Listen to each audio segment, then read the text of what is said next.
Con ustedes, el mensaje de la palabra de Dios, a cargo de Hernán Alberto Cortés. Gran parte del aprendizaje de la Escritura, porque hay personas que dicen, me gustaría aprender de la Escritura, aprender a conocer los misterios, poder leer Ezequiel, Apocalipsis, Daniel, algunos libros que son proféticos, que hablan de los tiempos del fin y poder entenderlos, darme una idea de cuándo comenzará el fin para estar anticipado, para estar preparado. Bueno, una de las cosas que tenemos que saber es que la Escritura está escrita en parte, hay un porcentaje de la Escritura que está escrita en símbolos, en figuras.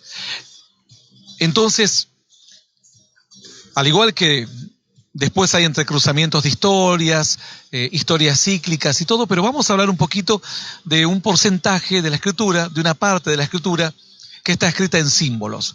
Hay simbologías de figuras que se crean en cuanto a historias, a doctrinas, igual, pero nosotros vamos a hablar de la simbología material directamente. Es decir, que alguien diga, cuando yo leo aguas, o en el Salmo me dice aguas, o sobre las corrientes de las aguas, o en las corrientes de las aguas, quiero saber qué significa aguas. Entonces nosotros vamos a primero hacer entender a cada uno que las aguas, o en este caso todas las simbologías, son muy importantes para nosotros los hijos de Dios. Muy, pero muy importantes. No tenemos que de ninguna manera dejar de lado la simbología, porque muchas veces es la llave que nos enseña a nosotros a interpretar otros textos. A veces depende de la buena interpretación de esas palabras. Por ejemplo, tomemos el caso de agua. Hoy hablaremos solamente del agua. Había un varón que preguntaba una historia acerca del agua, por eso le dijimos, sigue escuchando, que vamos a hablar luego. No recuerdo exactamente, él soñaba con aguas, decía. Soñaba con agua, sí, con un río. Si nos está escuchando y nos puede reenviar el mensajito, lo vamos a tener acá, uno de los primeros lo vamos a poder repetir. Claro. Entonces, en la Escritura, la palabra agua se menciona muchas veces, muchísimas veces. Por ejemplo, se dice que Dios se movía sobre la faz de las aguas. Esas aguas que se movían, en las cuales se movía Dios, era el elemento fundamental, el elemento básico, era el origen de toda la vida. Se creía en la antigüedad que el agua era el origen de la vida. Es decir, como decía el salmista, mi alma tiene sed de ti, de Dios, del Dios vivo. Es decir, era el agua y la comida, pero se asociaba a lo más fundamental, el agua, porque con el agua uno podía subsistir mucho más tiempo. Sin comida, pero con agua se podía subsistir. Además se creía que el agua era el origen mismo de la vida. Porque no se olviden que la Escritura dice que el Señor separó la expansión, puso expansión entre las aguas de abajo y las aguas de la tierra y las aguas del cielo. Por ejemplo, hoy en día, cuando leemos la palabra aguas, podemos ver que en Apocalipsis, por ejemplo, nos dice que había una mujer sentada sobre las aguas. Esta agua, esa cantidad de agua sobre la cual se sentaba la mujer, dice la Escritura, que eran muchedumbres de pueblos y de lenguas. Es decir, muchas veces las aguas significa, Apocalipsis 17:15 dice, me dijo también, las aguas que has visto donde la ramera se sienta son pueblos, muchedumbres, naciones y lenguas. Es decir, en este caso, la palabra aguas significa muchedumbres, significa multitud de gente. También tenemos con que la palabra aguas significa un arma imposible de detener, o un arma que no tiene como contrastes, que no tiene forma de contrastarse. Por ejemplo, dice la Escritura, vendrá el enemigo como un río, mas el Espíritu de Dios plantará bandera contra él. En otras palabras dice, aunque Satanás use armas tan sofisticadas que sean avasallantes, indetenibles, imposibles de frenar, imposibles de manejar, así como un río imagínense en una inundación. Es imposible lo que pasó con el avance de las aguas en Japón, que se llevó barcos incluso a las zonas de los barrios. Los barcos terminaron navegando por la ciudad, en Japón, por algunas ciudades. Las aguas entonces también simbolizan esta arma incontrastable, que no tiene igual, que no tiene comparación. Cuando uno lee en la Escritura la palabra aguas, significa eso. La palabra agua significa espíritu y bendición. Dice la Escritura, el que cree en mí, como dice la Escritura, de su interior correrán ríos de agua de vida. Porque el agua estaba asociada constantemente a la vida. Siempre el agua estuvo asociado durante mucho tiempo a la vida. Dice, por ejemplo, en Apocalipsis 7:17, porque el Cordero que está en medio del trono los pastoreará y los guiará a fuentes de agua de vida. Entonces, así como decíamos, ellos creían que en el agua principalmente era el origen de la vida. Dios habló de aguas de vida eterna. Y cuando Jesús hablaba de su interior correrán ríos de agua de vida, hablaba de la bendición espiritual. Es decir, de saciar esa sed que no se sacia con los bienes materiales, de saciar esa sed que no se sacia con los placeres de esta vida, de satisfacer esa sed que no se encuentra ese inconformismo que a veces perdura en nosotros con los años. Él dijo, si alguien cree en mí, de su interior, ya no va a tener necesidad de ir a buscar agua para saciarse constantemente. Va a estar saciado desde adentro hacia afuera. Entonces, vemos cómo el agua puede tener diferentes significados a través de toda la Escritura. Por ejemplo, el agua puede representar obstáculos insalvables, como en el caso de Moisés cuando iba a atravesar las aguas del Mar Rojo. Son obstáculos más o menos similar a la simbología que cuando dice la Escritura, vendrá el enemigo como un río, mas el Espíritu de Dios plantará bandera contra él. Bueno, el Mar Rojo representaba el enemigo, que no era un río en este caso, sino mucho peor, que era un mar, pero Dios plantó bandera. Dice que Dios le dijo, extiende tu vara, sería como la bandera. La bandera significa la voz de autoridad, la voz de mando, la promesa que se reclama en medio de las tempestades, y se partieron las aguas.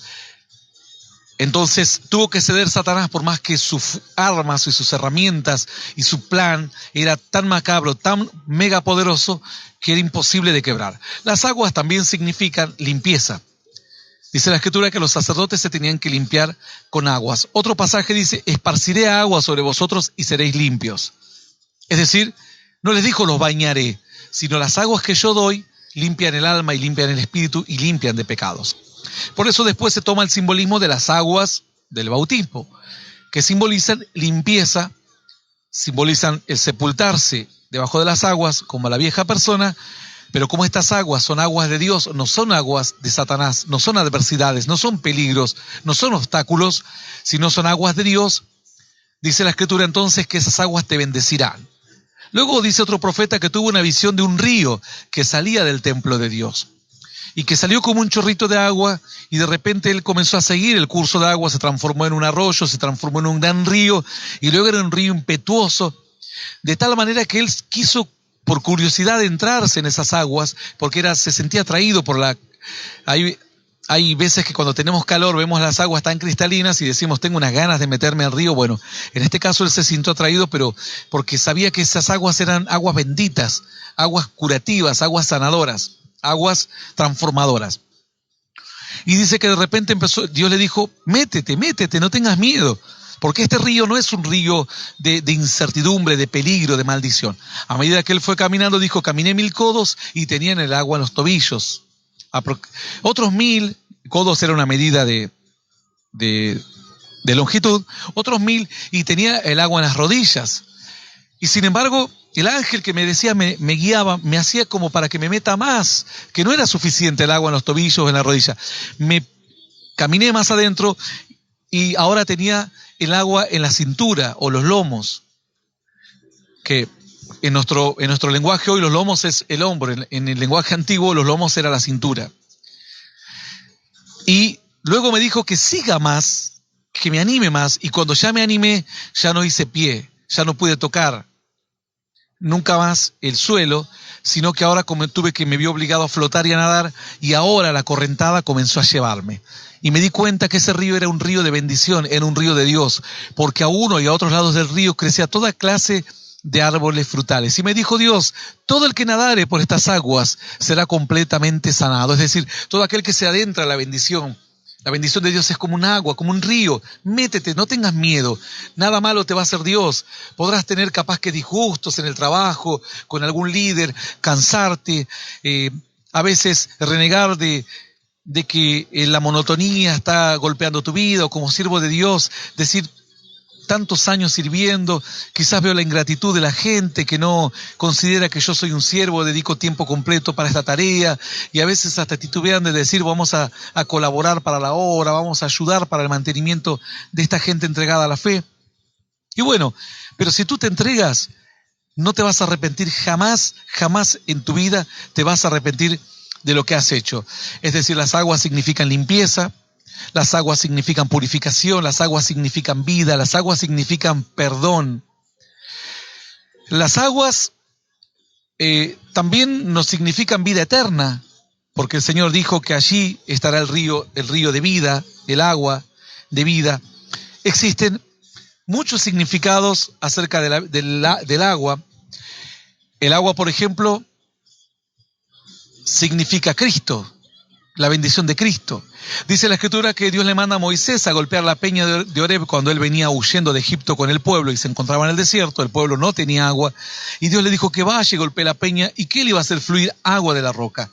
Esa agua era el agua de la promesa y de la salvación gratuita de Dios para un pueblo infiel, ingrato, pecador, injusto, pero a quien Dios le regalaría bendición a pesar de sus errores. Por eso Cristo es esa peña, esa agua que fluye de la roca, porque dijo que Dios le habló y le dijo: háblale a la roca, háblale. Y dice que Moisés golpeó la roca. Dios le dijo: háblale, porque la palabra de un siervo de Dios puede ablandar la roca.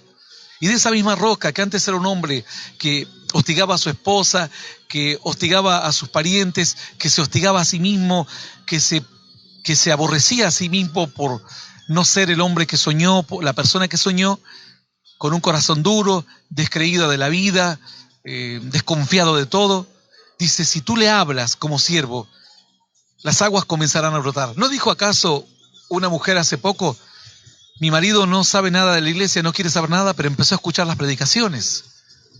Eso quiere decir que la palabra le empezó a llegar y empezó a fluir ahora un poco de agua por esa roca. Detrás de esa roca que ves en tu marido, de ese padre que tú piensas que nunca va a aceptar a Cristo, detrás de ello hay agua, hay bendición que Dios prometió para él. Y si solo permites que la voz de Dios llegue a través de un siervo, alguien que le explique claramente el mensaje, te vas a dar cuenta que detrás de ese corazón duro hay un corazón tierno, un corazón sensible, un corazón que puede dar afecto, un corazón que puede servir a Dios. Entonces Moisés golpeó la roca y empezó a brotar agua, y el pueblo se alimentó y bebió, y Dios por esa causa le dijo que no iba a entrar a la tierra prometida, porque Dios le dijo: hazlo de una manera, y él lo hizo de otra manera. Dios le dijo: háblale a la roca. Y hay algunos que hoy quieren ponerle vara a la roca, que quieren asustarlos con el fin del mundo. Probablemente sean estos comienzos difíciles, inicios de tiempos finales. No me cabe duda que estamos iniciando tiempos finales, inciertos, pero lo que sí estoy seguro es eso. De lo que no estoy seguro es que los tiempos se aceleren y que nosotros logremos ver el fin de los tiempos. Posiblemente no, posiblemente ni mis hijos lo vean, pero a la gente hay que hablarle. Esto tienen que ser pequeñas luces de alarma, porque van a ocurrir cataclismos, van a ocurrir guerras. Si llega a ocurrir una guerra nuclear, esto que estamos viviendo va a ser un juego de niños. Y no decimos una guerra entre Estados Unidos y Rusia, no. Muchos creen que la guerra más terrible se puede desatar en otros países, como por ejemplo entre Pakistán e India, que están constantemente amenazando. Los dos son potencias nucleares, y solo si ellos lanzan bombas nucleares van a provocar en todo el planeta un efecto invernadero.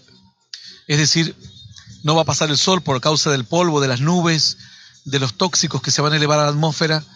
Asimismo, un volcán lo hace. Imagínense varias bombas nucleares. Y además de esto, luego vendrá la lluvia ácida. los campos van a quedar totalmente inservibles. Hoy todavía la cadena de alimentación está bien, nosotros tenemos muchos campos, muchos animales, e incluso en Latinoamérica no hay tanta superpoblación. En la India hay 1.300 millones de habitantes, en nuestros países hay 40, 30, 50 millones. Creo que Brasil es el único numeroso, cerca de 300 millones aquí en Latinoamérica o en Sudamérica. Pero los demás somos países relativamente pequeños en comparación a los recursos de nuestro suelo. Es decir, sí sabemos que pueden ocurrir mayores cataclismos. ¿Y qué mejor de enfrentarlos de la mano de Dios? Esta situación nosotros la enfrentamos en fe, en esperanza. Volviendo, porque ya avanza la hora, nos quedan aproximadamente 20 minutos. Las aguas, es importante que entendamos todos los simbolismos. Y en este caso las aguas significaban bendición y figura de la vida de Cristo, que a pesar de la dureza y la incredulidad de los corazones, iba a aparecer Él para traernos bendición y vida. ¿Cómo se corrobora otra vez esto? Dice la Escritura que no le dieron de beber a Jesús cuando estaba crucificado, sino más le ofrecieron vinagre, y Él no quiso beberlo. Y en muchos casos estaban horas agonizando de un día para otro más. Y cuando Él murió, dice la Escritura que fueron a asegurarse los soldados que estén muertos para poder enterrarlos, porque no podían enterrarlos si no morían, y si no le tenían que quebrar las piernas y acelerar la muerte. Y dice que uno de ellos agarró una lanza y la clavó en el costado cuando Jesús ya había muerto hace rato.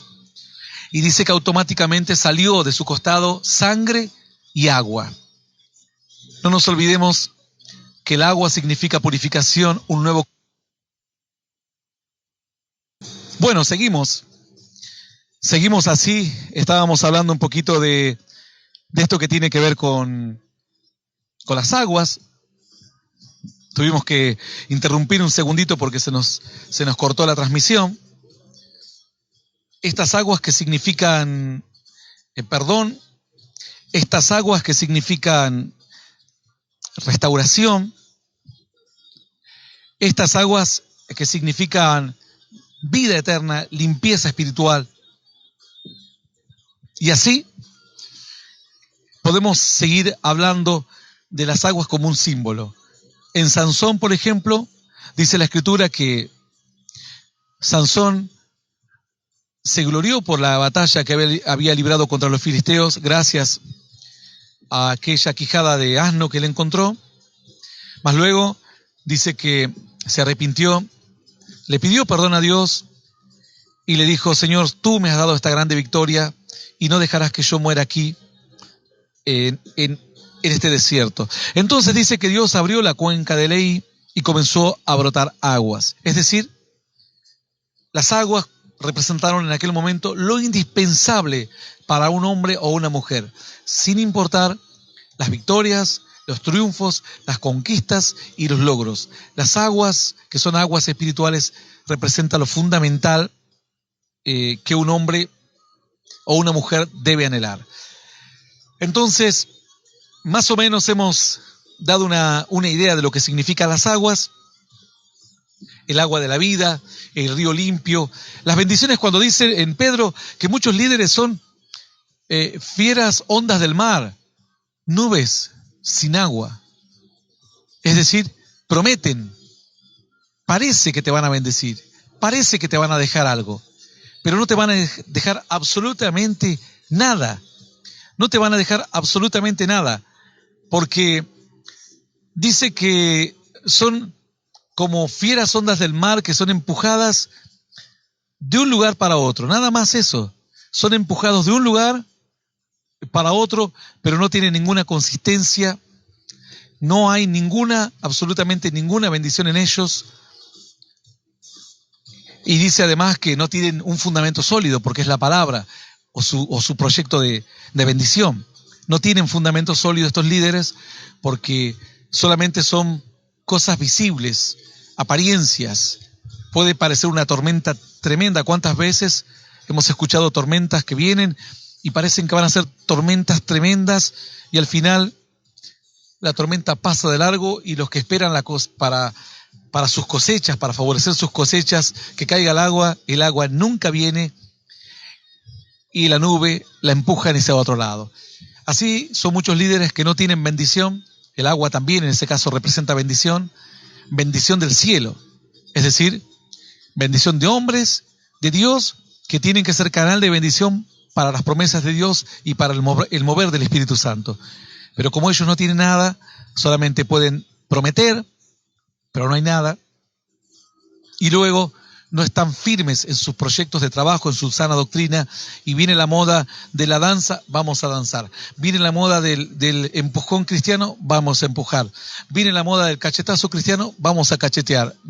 La moda de tirar el saco, vamos a tirar el saco. Viene la moda de la corneta, del shofar, agarremos el shofar. ¿Por qué? Son empujados por todo viento de un lugar a otro. Esto fue Mensaje de Poder y Esperanza con Hernán Alberto Cortés. Para más información, visítanos en hernanalbertocortés.com.